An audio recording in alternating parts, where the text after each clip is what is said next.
Hello students, welcome to our online class. Today in our explainer series, we are going to look at letter writing. Dear students, today we are going to learn about letter writing. Two types of letter writing இருக்கு இங்கிலீஷ்ல. இங்க பாருங்க, ஒன்னு வந்து formal letter writing, second informal letter writing.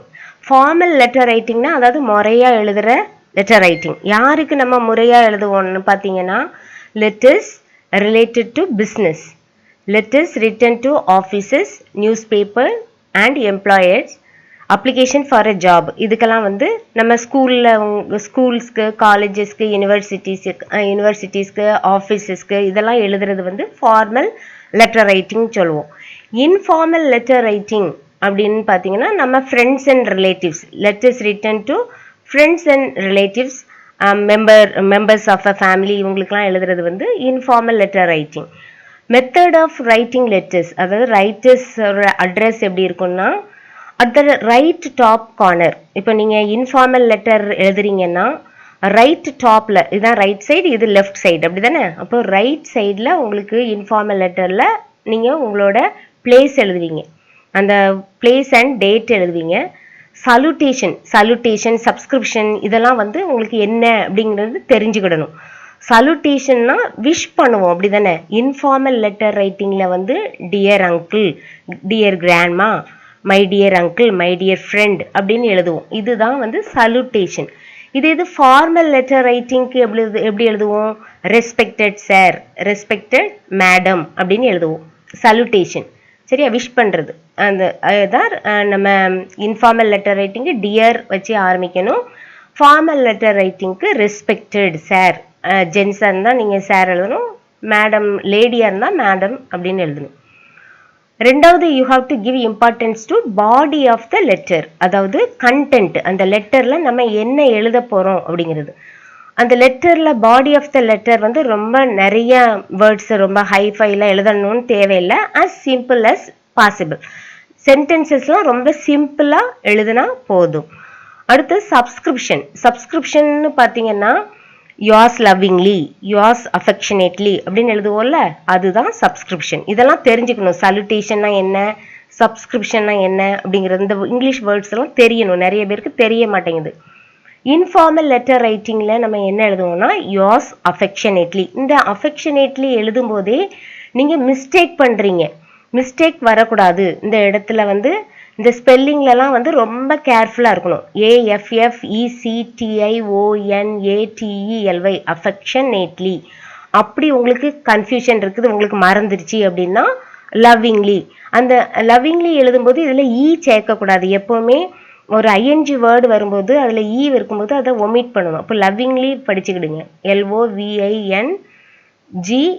Lovingly எழுதலாம். Informal லெட்டருக்கு lovingly எழுதலாம், yours lovingly. Formal லெட்டருக்கு sincerely or faithfully. சின்சியர்லியில் வந்து இந்த இடத்துல நீங்கள் CERE இப்போ வருதுல, இந்த இடத்துல நீங்கள் மிஸ்டேக் பண்ணுறீங்க. சப்போஸ் உங்களுக்கு சின்சியர்லி எழுத முடியல அப்படின்னா ஃபெய்த்ஃபுல்லி எழுதிடலாம் ஈஸியாக. FAITH, ஃபெய்த்ஃபுல்லி, FULLY, ஃபெய்த்ஃபுல்லி அப்படின்னு எழுதணும். இன்ஃபார்மல் லெட்டர் ரைட்டிங்க்கு yours affectionately or yours lovingly அப்படின்னு எழுதணும். ஃபார்மல் லெட்டருக்கு வந்து yours sincerely or yours faithfully அப்படின்னு எழுதணும். அடுத்து இந்த சப்ஸ்கிரிப்ஷனுக்கு கீழே சிக்னேச்சர், நம்மளோட சிக்னேச்சர் போடணும். Full name of signature right ஹேண்டில் வரணும், லெஃப்ட் சைடில் வரக்கூடாது. இந்த சைடில் yours faithfully எழுதுறோம்ல, அதுக்கு கீழே நம்மளோட சிக்னேச்சர் போடணும். அட்ரஸ் ஆன் தி என்வலப் எங்கே வரணும்னா இந்த இடத்துல உங்களுக்கு லெஃப்ட் பாட்டமில் கீழே வரணும், லெஃப்ட் பாட்டமில் வரணும். அதே மாதிரி இது வந்து ஃபார்மல் லெட்டர் ரைட்டிங்கில் ஃப்ரம் டு அட்ரஸ் எழுதுவோம்ல, அப்போ நீங்கள் இதில் நிறைய பேர் கமா போடுறீங்க. ஃப்ரம்க்கு அப்புறம் கமா போடுறீங்க, அது தப்பு, போடக்கூடாது. ஃப்ரம்க்கு அப்புறமும் டூக்கு அப்புறமும் கமா போடுறீங்க, அது எழுதக்கூடாது, கமா வரக்கூடாது. ஃப்ரம் டூக்கு பின்னர் கமா போடக்கூடாது. அதுக்கு தான் உங்களுக்கு கிளியராக எழுதி வச்சுருக்கேன். நீங்கள் எக்ஸாமில் எழுதும்போது ஃப்ரம் அட்ரஸ் எழுதும்போது XXX, YYY, ZZZ அப்படின்னு எழுதணும். இதில் நிறைய எக்ஸ் போட வேண்டாம், 3x போட்டால் ஒரு 3x 3y 3z போட்டாலே போதும், நிறைய எழுத வேண்டாம். இது எப்போ நீங்கள் இந்த xxx yyyy zz எழுதணும்னா எக்ஸாமில் மட்டும்தான் எழுதணும். ஃப்யூச்சரில் நீங்கள் ஏதாவது ஒரு லெட்டர் எழுதுறீங்க, ஒரு ஆஃபீஸருக்கோ பிஸ்னஸ் லெட்டரோ ஏதோ எழுதும்போது நீங்கள் இதில் உங்கள் அட்ரஸ் எழுதணும். டு அட்ரஸ் வந்து இங்கே ஃபார்மல் ரிப்ளை லெட்டருக்கு கொஸ்டின் பேப்பரில் உள்ள அட்ரஸை எழுதவும். சரியா? டு அட்ரஸ் ஃப்ரம் அட்ரஸ்க்கு நீங்கள் xxx yyyy zz போட்டுறீங்க. டு அட்ரஸ் எழுதும்போது உங்களுக்கு கொஸ்டின் பேப்பரில் ஒரு அட்ரஸ் இருக்கும். அட்வர்டைஸ்மெண்ட்டோ அல்லது ஃபார்மல் லெட்டருக்கோ உங்களுக்கு ஒரு அட்ரஸ் கொடுத்துருப்பாங்க கொஸ்டின் பேப்பரில். அந்த கொஸ்டின் பேப்பரில் இருக்கிற அட்ரஸை டு அட்ரஸ்க்கு எழுதணும். ஃப்ரம் அட்ரஸில் எழுதக்கூடாது. ஃப்ரம் அட்ரஸில் இது மட்டும்தான் இருக்கணும். xxx yyyy zz எழுதணும். டு அட்ரஸ்க்கு மட்டும் நீங்கள் உங்களுக்கு கொஸ்டின் பேப்பரில் இருக்கிற அட்ரஸை எழுதணும்.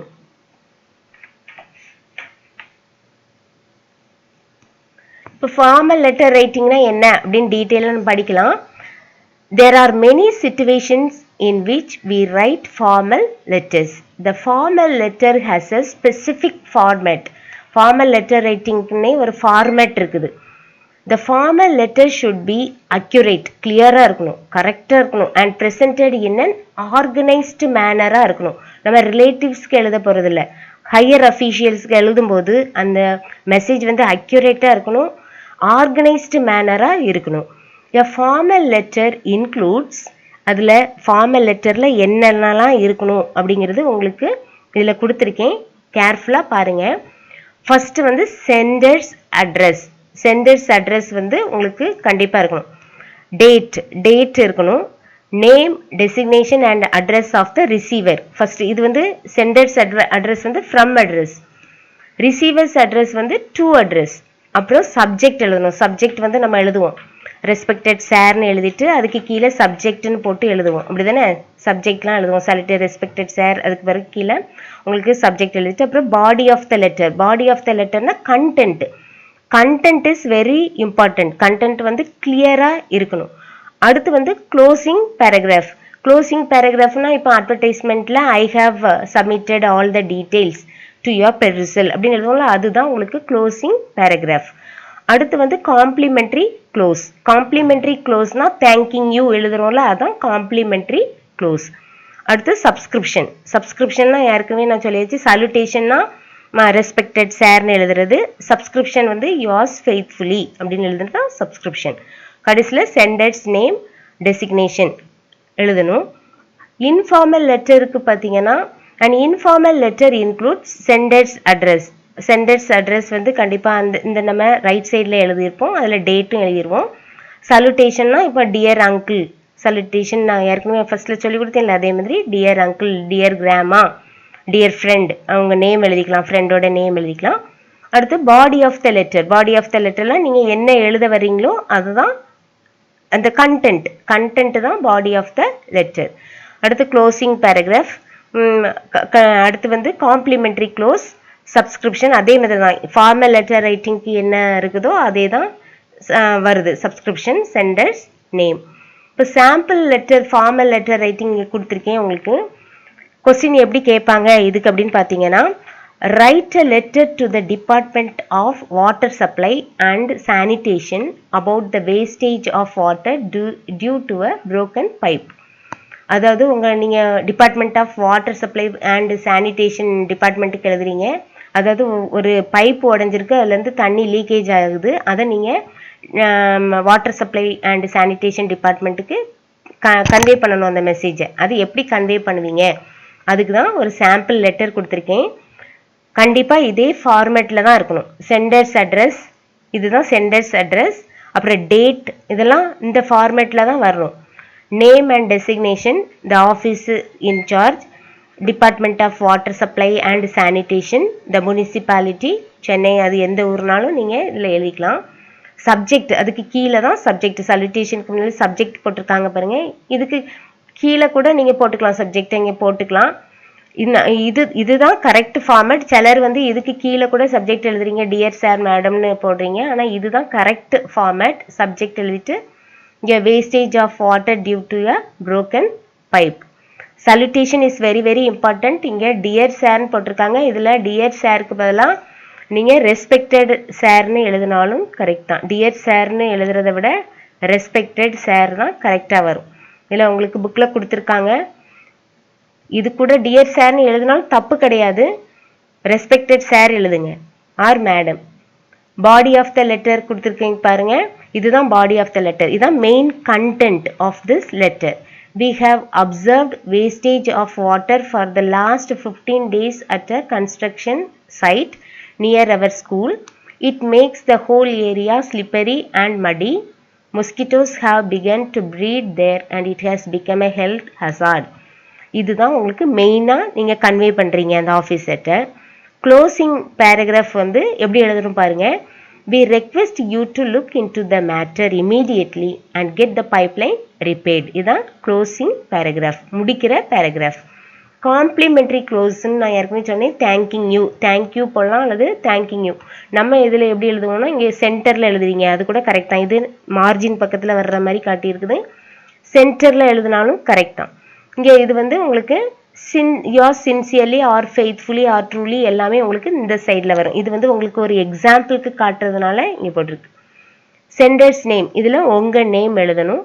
அப்புறம் வந்து உங்களுக்கு டெசிக்னேஷன் அப்ளிகபிள், இங்கே கீழே இதுக்கு கீழே தான் உங்களுக்கு அட்ரஸ் ஆன் தி என்வெலப்லாம் வரும். சாம்பிள் இன்ஃபார்மல் லெட்டர் பாருங்க. Right a letter to your mother about your new hostel life. உங்கள் அம்மாவுக்கு எழுதுறீங்க, நீங்கள் ஹாஸ்டலில் இருக்கீங்க, ஹாஸ்டல் லைஃப் எப்படி இருக்குது அப்படின்னு எப்படி எழுதணும், இந்த லெட்டர் ரைட்டிங் ஃபார்மேட்லாம் தெரிஞ்சு வச்சுருக்கணும்.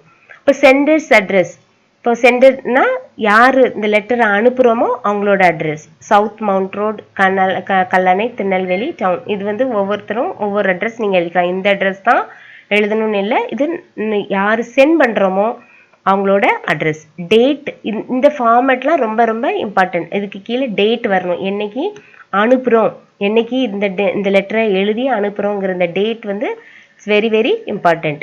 27th November 2020. அப்புறம் சல்யூட்டேஷன் டியர் மதர், அம்மாங்கிறதுனால டியர் மதர் எழுதியிருக்கீங்க.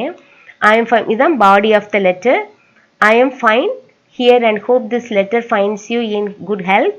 I am enjoying my new school and hostel life. பார்த்தீங்கன்னா சின்ன சின்ன சென்டென்ஸஸ் தான் இருக்குது, இப்படி எழுதினாலே போதும். Though sometimes I feel homesick, but your words of advice always help me overcome the feeling. I believe this school is one of the best school and we have all the facilities. The teachers are very well learned, affectionate and efficient. My classmates are helpful and fun to be with. இது closing of the paragraph in the letter. Please convey my regards to dad and love to Suganya. இது உங்க sister அப்படின்னு சொல்லி நீங்கள் இதே மாதிரி இது வந்து ஒரு எக்ஸாம்பிள்காண்டி கொடுத்துருக்கேன். Subscription your loving daughter, your loving son அப்படின்னு நீங்கள் எழுதிக்கலாம். இதில் உங்களோட நேம், சென்டர்ஸ் நேம், இந்த லெட்டர் யார் சென்ட் பண்ணுறோமோ நம்மளோட நேம். இதுக்கு கீழே வந்து உங்களுக்கு அட்ரஸ் ஆன் தி என்வெலப் வரும். இந்த இடத்துல வந்து லெஃப்ட் கார்னரில் வந்து அட்ரஸ் ஆன் தி என்வெலப் வரும். இப்போ பார்க்கலாம், திருப்பி ஒவ்வொரு ஃபார்மேட்டாக பார்க்கலாம். இப்போ format of formal letter writing இதே மாதிரி தான் நீங்கள் எக்ஸாமில் எழுதணும். இது ஒவ்வொன்றுக்கும் ஒவ்வொரு மார்க் உண்டு, நான் அதெல்லாம் கீழே உங்களுக்கு காட்டுவேன். இதுதான் ஃபார்மல் லெட்டர் ரைட்டிங். ஃப்ரம்க்கு பிறகு பாருங்கள் நான் எழுதியிருக்கேன், இதுதான் ஃப்ரம் அட்ரஸ். இதில் ஃப்ரம்ல நம்ம எக்ஸாமில் எழுதும்போது என்ன எழுதுவோம், X X X Y Y Y இப்படி எழுதுவோம், இப்படி தானே? இப்படி எழுதுறீங்க, இப்படி தான் எழுதணும். உங்களோட அட்ரஸ் இதில் கொடுக்கக்கூடாது. எக்ஸாமில் 12th எக்ஸாம் எழுதுறீங்க, 11th எக்ஸாம் எழுதும்போது உங்களோட அட்ரஸ் இதில் எழுதக்கூடாது. அதனால தான் இதில் XXX YYY ZZZன்னு எழுதியிருக்கோம். அடுத்து டூ அட்ரஸில் பார்த்தீங்கன்னா உங்களுக்கு டூ அட்ரஸ் வந்து உங்களுக்கு கொஸ்டின் பேப்பர்லேயே கொடுத்துருப்பாங்க. அந்த கொஸ்டின் பேப்பரில் இருக்கிறத நீங்கள் இதில் காப்பி பண்ணிக்கணும். To address. Salutation respected sir or madam, லேடியாக இருந்ததுன்னா கூட நீங்கள் சார் ஆர் மேடம்னு எழுதுனீங்கன்னா கரெக்ட். இது வந்து body of the letter. Body of the லெட்டரில் நீங்கள் என்ன கண்டென்ட் கொடுத்துருக்காங்களோ அந்த கண்டென்ட் எழுதிடணும். இப்போ உங்களுக்கு யூன்னு எழுதியிருக்காங்கன்னு வச்சுக்கோங்களேன், you have last your certificate அப்படின்னு சொன்னால் யூங்கிற இடத்துல நீங்கள் ஐ போட்டு எழுதினீங்கன்னா இந்த இடத்துல ஐ லாஸ்ட் மை சர்டிஃபிகேட் அப்படின்னு சொல்லி நீங்கள் யூன்னு போட்டிருக்கிற இடத்துல ஐ போட்டிங்கனாலே உங்களுக்கு ஒன்றுமே எழுத தெரியல, கண்டென்ட் எழுத தெரியலன்னீங்கன்னா கொஸ்டின் பேப்பரில் யூன்னு இருக்கிறதுல அந்த ஐயை மாற்றி எழுதினீங்கன்னா கரெக்டாக வரும். அப்படின்னா அட்லீஸ்ட் 1 மார்க்காவது கிடைக்கும். அதனால தப்பாக எழுதாதீங்க, இந்த யூவை எடுத்துகிட்டு ஐ போடுங்க. இதுதான் பாடி ஆஃப் த லெட்டர். இது complimentary close. Thanking you, thank you போட்டாலும் கரெக்ட் தான். Yours sincerely or faithfully or truly, இந்த 3 எழுதுறது கரெக்ட். அப்புறம் இதில் வந்து நீங்கள் உங்களோட சிக்னேச்சர், உங்கள் நேம் இதில் எழுதக்கூடாது. நீங்கள் ஒர்க் பண்ணும்போது நீங்கள் எழுதும்போது மட்டும்தான் உங்கள் நேம் எழுதணும். ஆனால் எக்ஸாமில் உங்களோட நேம் இங்கே எழுதக்கூடாது. அதுக்கு தான் இங்கே XXX. அப்புறம் இதில் வந்து இந்த இடத்துல வந்து ஸ்டேஷன் அண்ட் டேட். நம்ம இந்த யூ ஆர் சின்சியர்லி ஃபெய்த்ஃபுல்லி எழுதுகிறோம்ல, அதே லைனில் இங்கே எனக்கு இந்த இடத்துல எழுதணும். இந்த இதுக்கு நேர யூ ஆர் சின்சியர்லி எழுதுகிறோம்ல, அதே லைனில் தான் நீங்கள் ஸ்டேஷன்னா இப்போ வந்து சென்னை ஆர் மதுரை அப்படின்னு எழுதணும்ல, அதுக்கு அந்த பிளேஸ் எழுதணும். அப்புறம் டேட் கண்டிப்பாக எழுதணும். அப்புறம் அட்ரஸ் ஆன் தி என்வெலப், இதான் அட்ரஸ் ஆன் தி என்வெலப். இந்த கார்னரில் சிலர் வந்து இதில் ஸ்டாம்ப்னு போட்டு எழுதுவீங்க, கரெக்ட். இந்த இடத்துல ஸ்டாம்ப் அப்படியும் எழுதலாம், நிறைய பசங்க எழுதுவீங்க, இது கரெக்ட். இதுதான் ஃபார்மல் லெட்டர் ரைட்டிங்கோட ஃபார்மேட். இப்போ formal letter writing or official லெட்டருக்கு நம்ம கொஸ்டின் பேப்பரில் 5 மார்க்ஸ் கேட்பாங்க. அப்போது ஃப்ரம் அட்ரஸ் டு அட்ரஸ் எழுதுறீங்கல்ல, அதுக்கு ஒவ்வொன்றுக்கும் ஒவ்வொரு மார்க் கொடுக்கலாம். இந்த மாதிரி மார்க்கு தான் உங்களுக்கு அலாட்மெண்ட் வந்து உங்கள் கொஸ்டின் பேப்பரில் எங்களுக்கு இப்படி தான் கொடுப்பாங்க, இதே மாதிரி தான் நாங்கள் கொடுப்போம். அதனால் நீங்கள் ஃப்ரம் அட்ரஸ் கண்டிப்பாக XXX YYY ZZ போட்டிருந்தீங்கனாலே 1 மார்க் ஈஸியாக ஸ்கோர் பண்ணிடலாம். ட்ரூ அட்ரஸ் வந்து உங்களுக்கு கொஸ்டின் பேப்பரில் இருக்கும்ல, அந்த அட்ரஸ் எழுதுறதுக்கு 1 மார்க். அடுத்து salutation and subscription. Respected sir, respected madam எழுதுறீங்க. சப்ஸ்கிரிப்ஷன் வந்து யுவர்ஸ் ஃபெய்த்ஃபுல்லி அப்படின்னு எழுதுறீங்களா, இதுக்கெல்லாம் 1 மார்க். சப்ஜெக்ட் அண்ட் ரெஃபரன்ஸ் இதெல்லாம் சேர்த்து 1 மார்க். பாடி ஆஃப் த லெட்டருக்கு வந்து 2 marks. Body of the letter வந்து சிம்பிளாக நீங்கள் எழுதுனா போதும். Format of informal letter writing சொல்லித்தரேன். இப்போ உங்களுக்கு ஃபார்மல் லெட்டர் ரைட்டிங்க்கு நீங்கள் இங்கே ஃப்ரம் டு அட்ரஸ் போட்டு எழுதுவீங்க. இன்ஃபார்மல் லெட்டர் ரைட்டிங் அதாவது நம்ம ரிலேட்டிவ்ஸ் அண்ட் ஃப்ரெண்ட்ஸுக்கு எழுதும்போது ரைட் சைடில் இதே மாதிரி நம்மளோட பிளேஸ் எழுதணும், அட்ரஸ் அண்ட் டேட். அட்ரஸ் இங்கே எழுதியிருக்கேன், 9C வெஸ்ட் ஸ்ட்ரீட் மதுரைன்னு ஒரு அட்ரஸ் எழுதி வச்சுருக்கேன் எக்ஸாம்பிளுக்கு. இங்கே date, this is very very important. டேட்டெல்லாம் நீங்கள் மென்ஷன் பண்ணணும். இப்போ 2nd நவம்பர் 2020 அப்படின்னு எழுதணும். சலுட்டேஷன் வந்து dear father, dear mother, dear uncle அப்படின்னு எழுதணும். இதுதான் சலுட்டேஷன். இது body of the letter. Content வந்து ரொம்ப சிம்பிளாக நீங்கள் என்ன நினைக்கிறீங்களோ அது சிம்பிள் லெட்டர்ஸில் வேர்ட்ஸில் எழுதணும். அடுத்து வந்து சப்ஸ்கிரிப்ஷன்னா யோர்ஸ் லவ்விங்லி எழுதிட்டு இதில் உங்களோட சிக்னேச்சர். இது யோர்ஸ் லவ்விங்லி வந்து உங்களுக்கு எங்கே இருக்கணும்னா ரைட் சைடில் இருக்கணும். அட்ரஸ் ஆன் தி என்வெலப் வந்து பாட்டம்க்கு வந்துடணும். அந்த லெட்டரோட பாட்டமில் லெஃப்ட் சைடில் எழுதணும். இதில் நீங்கள் ஸ்டாம்ப் இந்த இடத்துல ஒரு கார்னரில் ஒரு பாக்ஸ் மாதிரி போட்டு ஸ்டாம்ப். இப்படி எழுதுறதுக்கு உங்களுக்கு இன்ஃபார்மல் லெட்டர் ரைட்டிங்கோ பர்சனல் லெட்டர் எதுனாலும் உங்களுக்கு 5 மார்க்ஸ் தான். உங்களுக்கு இன்ஃபார்மல் லெட்டர் ரைட்டிங்க்கு வந்து பிளேஸ் அண்ட் டேட்க்கு 1 மார்க், பாடி ஆஃப் த லெட்டருக்கு 2 மார்க்ஸ், சப்ஸ்கிரிப்ஷன் அதாவது யோர்ஸ் லவ்விங்லி எழுதுறீங்கல்ல அதுக்கு 1 mark, address on the envelope 1 mark. எக்ஸாமில் வந்து உங்களுக்கு கண்டிப்பாக ஃபார்மல் லெட்டர் ரைட்டிங் கேட்கலாம் அல்லது இன்ஃபார்மல் லெட்டர் ரைட்டிங் கேட்கலாம். ரெண்டும் கூட உங்களுக்கு கொடுத்துருக்கலாம், ஆப்ஷன் இருக்கும். ரிப்ளை லெட்டர்னா அட்வர்டைஸ்மெண்ட், நீங்கள் இந்த பயோடேட்டாலாம் எழுதுவீங்கல்ல, லெட்டர் எழுதிட்டு அந்த அட்வர்டைஸ்மெண்ட்க்கு பயோடேட்டா எழுதுவோம், அதுதான் உங்களுக்கு ரிப்ளை லெட்டர். வாண்டட், தேவை, வேலைக்கு ஆள் தேவை அப்படின்னு ஒரு அட்வர்டைஸ்மெண்ட் விளம்பரம் கொடுப்பாங்களா, அதுக்கு தான் உங்களுக்கு இந்த ரிப்ளை லெட்டர். லெட்டர் ரைட்டிங்கில் எல்லாம் புரிஞ்சிருக்குன்னு நினைக்கிறேன். இந்த ஃபார்மேட்டில் தான் எழுதணும். That's all for today. I'll meet you in another session.